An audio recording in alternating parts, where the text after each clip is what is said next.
Boa tarde, amigos do YouTube, tudo bem com vocês? Meu nome é Paulo Coelho, do canal Cruzada Viva. Hoje eu vou fazer um vídeo sobre a Nossa Senhora Aparecida, né? Eu iria fazer um vídeo contando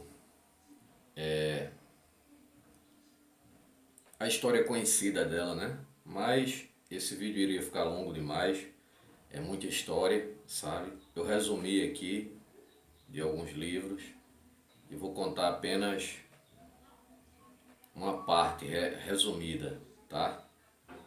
Sobre essa lenda da Nossa Senhora Aparecida, né? Que amanhã, dia 12 de outubro, se comemora a padroeira, né, do Brasil. Para explicar primeiramente a Nossa Senhora, né? Uma, uma versão católica da, da Nossa Senhora, a Nossa Senhora da Conceição, né? Que é a Semíramis, e também a Vênus mitológica, a deusa Vênus. Assim como todo sincretismo religioso, né? E os plágios que a religião cria, principalmente a Igreja Católica nos seus santos e nos seus mitos, né? Como o Jesus bíblico. Mas vamos em frente, vamos resumir. Essa história começou, né? A imagem sempre existiu, né? Assim como existem várias imagens de Nossa Senhora espalhadas pelo mundo aí, milhares de imagens, né? Essa brasileira é só mais uma, criada por um padre. E você vai saber quem é o pai da Nossa Senhora Aparecida. Essa história, para começar, ela se passa lá em 1717, Brasil, colônia de Portugal, né? Se passa sob o reinado do rei Dom João V de Portugal, e na cidade, capitania de São Paulo, capitania hereditária de São Paulo, não vou chamar nem de cidade, no vilarejo de Guaratinguetá, uma microcidade.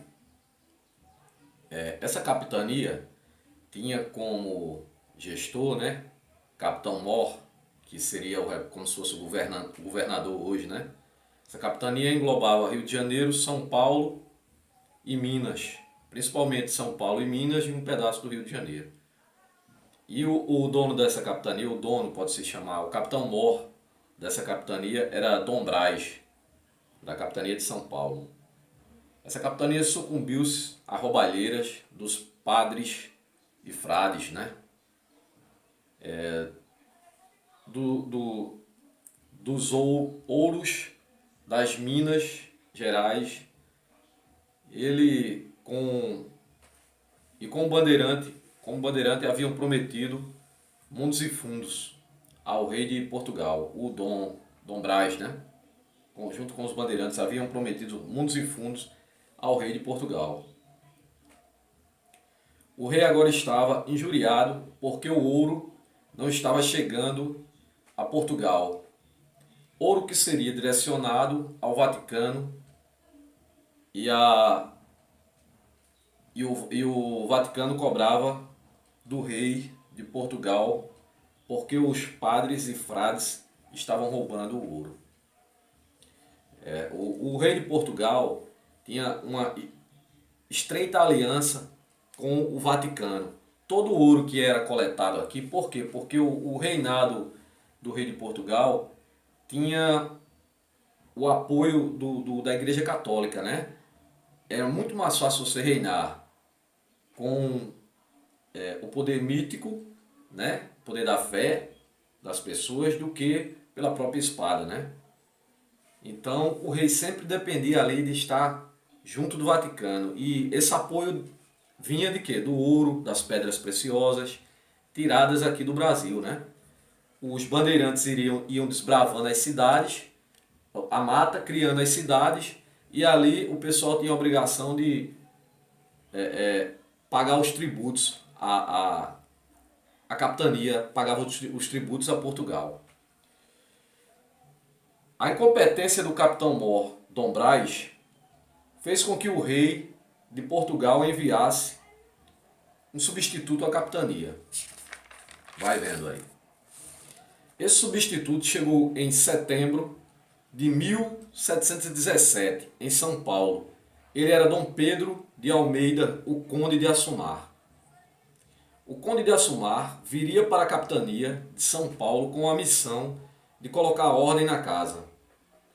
O poder do padre, naquela época, era muito grande e, de posse desse poder, os padres faziam o que queriam, principalmente em Minas Gerais, no que diz respeito a ouro e pedras preciosas. A missão do Conde de Assumar era destituir o clero e eleger bispos e chefes da Igreja Católica da região da capitania. Aí surge a figura do Padre Vilela. O Padre Vilela é o pai da santa, o criador da Nossa Senhora de Aparecida. Ele foi quem criou, você vai ver. O Padre José Alves Vilela, vigário de Guaratinguetá. Nesta época não existiam cartórios e os padres eram responsáveis por casar as pessoas da igreja. Casada na igreja, as pessoas estavam também casadas para o governo. Quando nascia uma criança, não se registrava, se batizava e a Igreja Católica exercia o papel jurídico. Os padres no Brasil eram nomeados diretamente por seus superiores também no Brasil. Porém, mas os bispos que tomavam conta de uma região ou de uma capitania, estes eram nomeados diretamente pelo rei de Portugal, o Dom João V. As vias de acesso nesta época eram os rios, e o rio de acesso era o rio Paraíba do Sul. Nesta época, o principal recurso do Brasil era o ouro de Minas Gerais e as pedras preciosas. Na época de Fernão Dias Paz Leme, bandeirante que saiu desbravando as matas e criando cidades ao longo do caminho percorrido, e este caminho era o rio, assim existia a cidade de Guaratinguetá. Né? Nesse caminho que ele desbravou, eles criaram uma cidade que não era cidade, um vilarejo de Guaratinguetá, criado por bandeirante. O bandeirante aqui, no caso, Fernão Dias Paz Leme. Guaratinguetá nasceu do desbravamento de bandeirantes como Fernão Dias Paz Leme, Raposo Tavares e outros. Guaratinguetá era uma cidade minúscula entre São Paulo e o Rio de Janeiro. O rei de Portugal nomeou um novo homem para governar. Esse homem era o Conde de Assumar, que chegou em setembro de 1717 em São Paulo. A missão do Conde era fazer a coleta do ouro e as pedras preciosas de todas as cidades ao longo do caminho, até Minas Gerais, o foco da roubalheira, por parte dos padres e frades. E onde ele passava, as pessoas tinham que dar conta do ouro recolhido, minerado no rio ou nas minas das pedras preciosas para entregá-lo ao passar. Quando o conde passasse, eles tinham que pagar esses tributos, né? Só que a confusão vai estar aí, lá em Guaratinguetá. Tudo por conta desses tributos que essa santa foi criada. O problema maior era justamente Minas Gerais. O conde precisava de dar um retorno ao rei de Portugal, dar uma resposta ao rei de Portugal, porque esses tributos não estavam sendo trazidos a Portugal para serem entregues ao Vaticano, né? Que quem ficava com essa, na realidade, era o Vaticano. O Vaticano apenas apoiava o poder como poder mítico sobre as bênçãos do rei Dom João V, né? Que seria muito mais fácil um povo domesticado pela religião, né, obedecer a um reinado e aceitar esse rei, né, com as bênçãos da igreja. O conde precisava dar um retorno a Portugal. O rei de Portugal era ligado ao Vaticano. Ele usava o poder mítico da igreja para governar. O padre Vilela estava eufórico porque iria passar por Guaratinguetá o conde de Assumar. Mas um problema para o padre Vilela, há um problema para o padre Vilela. Não há ouro nem pedras preciosas para entregar ao conde. Não há nada para entregar. O conde de Assumar conhece o rei Dom João V e pode pedir ao rei que eleve o padre a bispo. Esta é a oportunidade de José Alves Vilela, o padre Vilela, vigário, que sonhava ser bispo e assim almejar aumentar seu poder. O padre Vilela, entre a cruz e a espada, sem o ouro para entregar ao conde e a chance de ser bispo. Então o padre Vilela preparou um grande banquete para o conde no intuito de agradar e mostrar poder sobre as massas. Observação: o rei de Portugal era totalmente ligado à fé católica e qualquer assunto ligado a milagres que viesse fortalecer a fé católica era de total interesse do rei. Afinal, pelo conceito mítico, é muito mais fácil governar o povo. O conde sabia que qualquer conceito religioso que deixasse o povo mais servil seria de grande valia para a coroa portuguesa. O padre Vilela sabia que se impressionasse o conde, talvez ele esquecesse do ouro e o indicasse para bispo. No amanhecer do dia 12 de outubro, o padre Vilela se dirigiu a três companheiros que sempre o ajudavam na capela. Eram eles Domingos Martins, João Alves e Felipe Pedroso, e deu uma ordem a eles. Disse o padre: olha, vocês sabem que o conde está vindo e nós não temos nada para entregar. Ele veio para cobrar impostos. Precisamos fazer um banquete, portanto, vão até o rio e pesquem a maior quantidade de peixes que puderem, nada para o jantar. Aqueles homens foram para o rio e puseram suas redes. A principal atividade econômica ali era justamente a pesca. Ali sempre havia peixe porque a pesca lá era ainda maior do que a pecuária e a agricultura. Lá o pessoal nessa região vivia mais de peixe, porque tinha muito peixe. Aí vai a primeira mentira, que não tinham peixe nas redes. Portanto, havia muito peixe ali. Ao retornar com a pesca para tratar os peixes, o padre, ansioso para se tornar bispo e se livrar dos impostos, foi ao fundo da igreja, pegou a imagem da Virgem Imaculada, que estava com o pescoço quebrado, imagem que já estava separada para ser jogada fora, longe da visão dos fiéis, que não poderiam ver a santa quebrada. O padre já havia até pensado em jogá-la no rio, mas não o fez. O padre jogou a imagem na rede junto com os peixes que os três pescadores haviam pescado, e no momento oportuno ele declarou em público que havia um milagre, porque junto com os peixes havia também uma imagem. A imagem com o pescoço quebrado e é um milagre.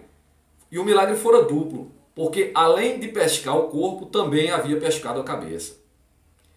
A notícia se espalhou em meio a toda a euforia da população. O conde foi distraído e foi embora sem cobrar os impostos. Vai a malandragem do padre, né?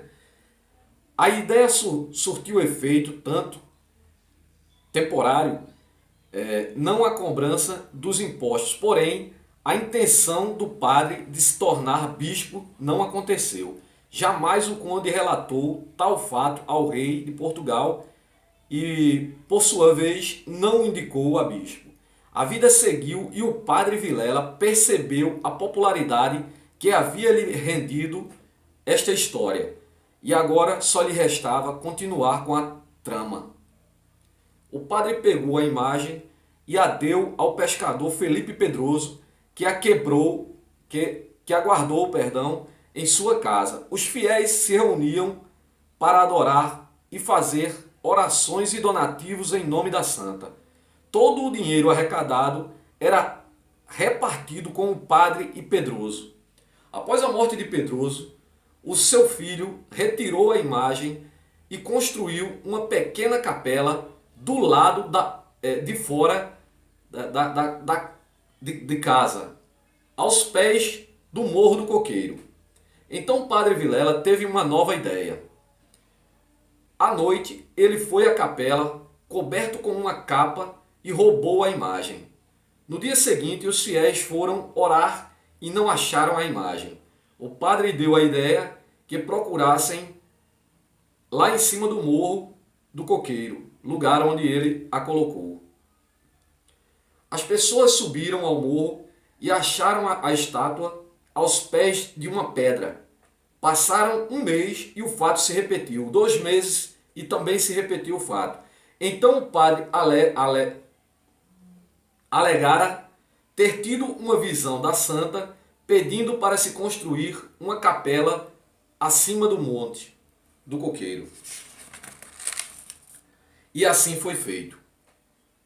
Eu resumi bastante aqui a história. Essa história se estende, passa pela história ele escreve uma carta para Portugal, pedindo autorização para construir essa capela lá em cima do morro. A capela é construída, sabe? Depois passa a história da coroa, como colocaram a coroa da suposta santa, né? Da imagem. Depois a capa. E essa história é muito longa. São vários livros que você tem que ler, você tem que pesquisar, tá? Depois, essa capela cresceu muito, desceu o morro novamente, foi construída onde é a Basílica hoje, lá de Aparecida. Uma basílica gigantesca, né? Onde arrecada bilhões por ano em donativos, né?